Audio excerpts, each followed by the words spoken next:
Hello மக்களே, எல்லாருக்கும் வணக்கம். Welcome to my YouTube channel Jai's memories. நேற்று மினி விலாக் வித் மை நீசஸ்ன்னு சொல்லி போட்டிருந்தேன் இல்லையா, அதோட செகண்ட் பார்ட்டு தான் இது. அந்த ஃபஸ்ட்டு பார்ட்டில் பார்த்திங்கன்னா வர்ஷினியோட காதில் 2 கம்மலுமே மாட்டி விட்டுருப்பேன், அதோடு முடிச்சிருப்பேன். அதுக்கப்புறம் ஒரு சம்பவம் நடந்தது அப்படின்னு சொன்னேன் இல்லையா, அது என்ன சம்பவம்னா, இந்த கம்மல் மாட்டுறதுக்கு முன்னாடி அவள் ஏற்கனவே வெள்ளி கம்மல் காதில் போட்டிருந்தா. அந்த கம்மலை கலட்டி அவள் மடியில் வச்சுருந்துருக்கா. நான் இந்த 2 கம்மலையும் மாட்டி விட்டோடனே ஆர்வ குளரில் நான் கண்ணாடி பார்க்க போகிறேன்னு சொல்லிட்டு டபக்குன்னு கட்டில் விட்டு இறங்கிட்டா. இறங்கினதும் என்ன ஆயிடுச்சுன்னா, அவளோட மடியில் இருந்த வெள்ளிக்கம்மல் தெரித்து ஓடிடுச்சு. அதுவும் என் மாமியார் வீட்டில் மொசைக் ஃப்ளோர். அந்த மொசைக் ஃப்ளோரும் இவளோட கம்மலும் ஒரே கலரில் இருந்ததுனால கம்மல் எங்கே போச்சுன்னே தெரியல. லிட்ரலி தொலைஞ்ச மாதிரியே ஆயிடுச்சு. எனக்குன்னா அள்ளு விட்டுருச்சு. ஏன்னா சும்மாவே என்னோட நாத்தனார் என்னை திட்டுவா, இவங்க 2 பேருக்கும் நான் தான் மேக்கப்பு போடுறது எப்படின்னு கற்றுக் கொடுக்குறேன், நான் தான் இவங்களுக்கு எடுத்து வச்சுருக்கேன் அப்படின்னு சொல்லிட்டு சும்மாவே திட்டுவானா. சீரியஸாக இல்லை, சும்மா விளையாட்டாக தான் இது பண்ணுவாள். ஆனால் இவங்க 2 பேரும் என்னோட பயங்கர விவரம். இவங்க யூடியூப் பார்த்து தான் இந்த பியூட்டி ஹேக்ஸ், மேக்கப் ஹேக்ஸ் எல்லாமே இவங்க கற்றுட்ருக்காங்க. பட் என்ன, நான் கொஞ்சம் லிப்ஸ்டிக்கு அது இதுன்னு நெயில் பாலிஷ் இந்த மாதிரி மேக்கப் ஐட்டம்ஸ் கொஞ்சம் வாங்கி கொடுப்பேன் இவங்களுக்கு. அதை வச்சு அவள் என்னை சத்தம் போடுவாள். வீடியோ எடுக்கிறேன்னு சொல்லி என் பிள்ளையோட வெள்ளிக்கம்மலை தொலைச்சிட்டிங்கன்னு சொல்லி என் அதனால் திட்டுவாளேன்னு சொல்லிட்டு யோசிச்சுட்டு இருந்தோம். அதுக்கப்புறம் லைட்டெல்லாம் ஆஃப் பண்ணிவிட்டு டார்ச் லைட் வச்சு அடித்து 5 பேரும் தேடி எடுத்துட்டோம், கம்மலை தேடி எடுத்துட்டோம். இந்த கம்மலில் ஒரு கம்மலில் மட்டும்தான் திருக்கு இருந்தது. இன்னொரு கம்மலில் உள்ள திருக்கு ஆல்ரெடி அவள் தொலைச்சிட்டா. அதுக்கு பதில் ரப்பர் புஷ் இருக்கு இல்லையா, அதை தான் திருக்காக யூஸ் பண்ணிகிட்டு இருந்தா. அந்த ரப்பர் புஷ் மட்டும் கிடைக்கவே இல்லை.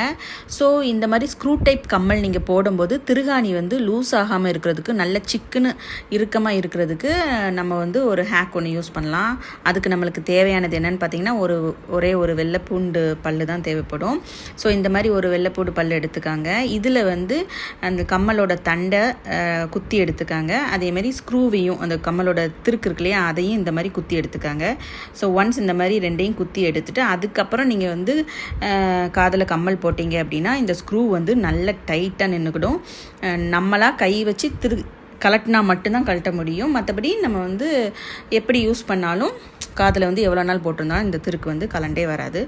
ஸோ நீங்கள் சின்ன குழந்தைங்களுக்கெலாம் தங்க கம்மல் போடும்போது கண்டிப்பாக இந்த மாதிரி வெள்ளைப்பூண்டில் கம்மலோட தண்டையும் ஸ்க்ரூவையும் ஒரு தடவை குத்தி எடுத்துட்டு அதுக்கப்புறம் போட்டு விடுங்க. பிள்ளைங்க கையை வச்சு சும்மா அப்படி நோண்டுவாங்க, சில சின்ன குழந்தைங்க. அந்த மாதிரிலாம் நோண்டிகிட்டு இருக்கும்போது இந்த ட்ரிக்ஸை நீங்கள் யூஸ் பண்ணி நீங்கள் கம்மல் போட்டு விட்டீங்க அப்படின்னா ஸ்க்ரூ கலரவே கலராது. வர்ஷினியோட ஒரு கம்மல் தொலைஞ்சதுனால நாங்கள் என்ன பண்ணோன்னா, வீட்டு பக்கத்தில் இருக்க ஒரு சின்ன ஃபேன்சி ஸ்டோருக்கு ஒரு இமிட்டேஷன் கம்மல் வாங்குறதுக்காக இவங்களெல்லாம் கூட்டிகிட்டு போனோம்.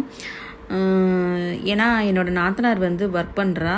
அவள் வர்றதுக்கு ஈவினிங் 7 PM ஆகும். வர்ஷினியோட ஆக்சசரிஸ் எல்லாமே அவங்க வீட்டில் இருக்குது. அதனால் அவங்க அம்மா வந்தால் தான் அதை எடுக்க முடியுங்கிறதுக்காக, அது வரைக்கும் காதில் கம்மல் இல்லாமல் இருப்பாளே அப்படிங்கிறதுக்காக நான் இவளை பக்கத்தில் இருக்கிற ஒரு ஃபேன்சி ஸ்டோருக்கு கூட்டிகிட்டு போனேன்.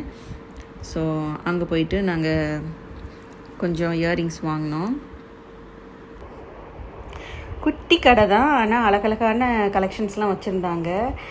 பார்த்திங்கன்னா இந்த இயரிங்ஸ் எல்லாமே, இந்த ட்ரேயில் இருக்க இயரிங்ஸ் எல்லாமே பார்த்திங்கன்னா பேர் 10 ரூபா 15 ரூபா அந்த மாதிரி தான் இருந்துச்சு. 15 ரூபா 20 ரூபாக்குள்ளே தான் இருந்துச்சு மோஸ்ட்லி. ஸோ அழகழகாக இருந்துச்சு. எங்கள் வர்ஷினி உருட்டிகிட்டே இருந்தா, ஒரு கம்மல் வாங்குறதுக்கு ஏன் இவ்வளோ உருட்டிகிட்டு இருக்கேன்னு சொல்லிட்டு. அதுக்கப்புறம் நாங்கள்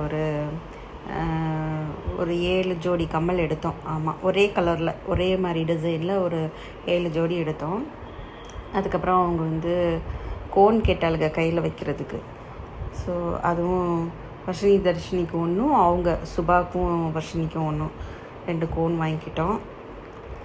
அப்படி வாங்கிட்டு வீட்டுக்கு வந்தாச்சு. இதுதான் நாங்கள் வாங்கின கம்மல். இந்த பிளாக்கில் ஒரு ஜோடி எடுத்துக்கிட்டோம். அதுக்கப்புறம் இதில் 6 ஜோடி எடுத்துட்டோம். இந்த கலர் கலராக ஸ்டோன் வச்சுருக்கு இல்லையா, இதில் ஒரு 6 ஜோடி எடுத்துக்கிட்டோம். இது ஒரு ஜோடியோட விலை ஜஸ்ட்டு 10 ரூபா தான். ஸோ 7 ஜோடிக்கு 70 ரூபா தான் ஆச்சு. குட்டியாக க்யூட்டாக இருந்தது, நல்லா அழகாக ஸ்டோன் வச்சு அழகாக இருந்தது. இந்த மாதிரி கம்மலெல்லாம் பார்த்திங்கன்னா இந்த பின்னாடி இருக்க தண்டு வந்து ரொம்ப நீளமாக இருக்கும், ஒரு சில கம்மலில் நீளமாக இருக்கும். இப்படி நீளமாக இருக்கும்போது என்ன ஆகும்னா நம்மளுக்கு காதுக்கு பின்னாடி ஒரு எலும்பு இருக்கு இல்லையா, அதில் போய் குத்தும், நம்ம படுக்கும்போதெல்லாம் குத்தும். அப்படி இல்லாட்டி நம்ம வந்து ஹெல்மெட் போடும்போது பின்னாடி வந்து குத்தும். அதனால் என்ன செய்யணும் அப்படின்னா இதில் உள்ள லென்த்தை வந்து நம்ம வந்து குறைக்கணும். ஸோ எங்கள் மாமனார்கிட்ட வந்து கட்டிங் ப்ளேயர் வாங்கி ஒரு 3 mm வரைக்கும் நான் அதை வந்து கட் பண்ணி தூர எடுத்துட்டேன்.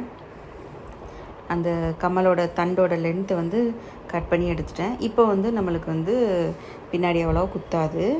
ஸோ கட் பண்ணிவிட்டு அப்படியே நம்ம போடக்கூடாது, ஏன்னா நம்ம கட் பண்ணனால கொஞ்சம் ஏதாவது சிலம்பல் இருக்கும். அதனால் இந்த மாதிரி ஒரு ஃபைல் வச்சு அந்த கம்மலை சுற்றி நல்லா ஃபைல் பண்ணி விட்டுட்டேன்.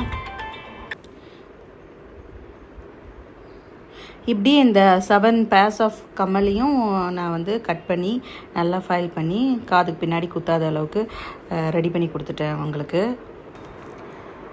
ஸோ ஆக்சசரிஸாக இருந்தாலும் சரி, காஸ்டியூம்ஸாக இருந்தாலும் சரி, குழந்தைங்களுக்கு போட்டு விடும்போது அது அவங்களுக்கு வந்து அழகாக இருக்கான்னு மட்டும் பார்க்காம கம்ஃபர்டபுளாகவும் இருக்காங்கிறத நம்ம செக் பண்ணி போட்டு விடணும். அதுக்கப்புறம் சுபா வந்து கொஞ்சம் யோகா போஸ்லாம் செஞ்சு காமிச்சிட்ருந்தா. சுபாவோட அம்மா பாட்டி வீடு எங்கள் வீட்டுக்கு பக்கத்து வீடு. ஸோ இவங்க சம்மர் வெக்கேஷனுக்காக அவங்க பாட்டி வீட்டுக்கு வந்திருக்காங்க. இவ வந்து 2nd ஸ்டாண்டர்ட் முடித்து 3rd ஸ்டாண்டர்ட் போகிறா. இவங்க வந்து தூத்துக்குடியில் வேப்பலோடுன்னு ஒரு ஊரில் கவர்மெண்ட் மிடில் ஸ்கூலில் படிக்கிறா. ஸோ இந்த யோகாலாம் வந்து அவங்க ஸ்கூலில் தான் வந்து சொல்லி கொடுத்துருக்காங்க. பரவாயில்ல, கவர்மெண்ட் ஸ்கூலில் யோகாலாம் சொல்லி கொடுக்குறாங்க.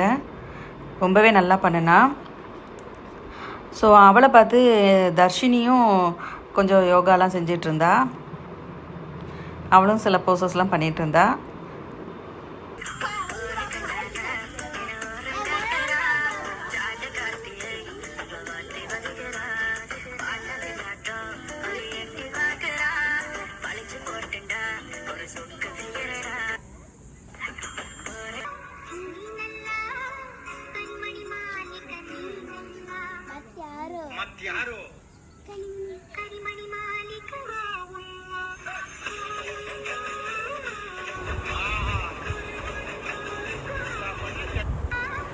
ஸோ அவ்வளோதான் மக்களே, இந்த வீடியோவோட எண்டுக்கு வந்தாச்சு. வழக்கம் போல் வீடியோட எண்டிங்கில் வசனி தர்ஷினியோட டான்ஸ் இருக்கும். ஸோ அவங்களோட இப்போது சின்ன வர்ஷினியும் சுபாஷினியும் ஜாயின் பண்ணிக்கிட்டாங்க. அண்டு சின்ன வர்ஷினியோட தம்பியும் இந்த டான்ஸில் பார்ட்டிசிபேட் பண்ணிக்கிட்டான். இந்த குட்டி பையனுக்கு பார்த்திங்கன்னா 1.5 வயசு தான் ஆகுது. ரொம்ப க்யூட்டாக டான்ஸ் ஆடுவான். அவங்க கூட சேர்ந்து இவனும் நல்லா என்ஜாய் பண்ணான். இந்த வீடியோவுக்கு வந்து நீங்கள் கமெண்ட் பண்ண முடியாது, ஏன்னா குழந்தைங்க ரொம்ப நேரம் எக்ஸ்போஸ் ஆகிருக்கனால கமெண்ட் செக்ஷன் ஆட்டோமேட்டிக்காகவே ஆஃப் ஆயிரும். ஸோ வீடியோ பிடிச்சிருந்துச்சின்னா லைக் பண்ணுங்கள், சேனலை சப்ஸ்கிரைப் பண்ணுங்கள். தேங்க்ஸ் ஃபார் வாட்சிங்.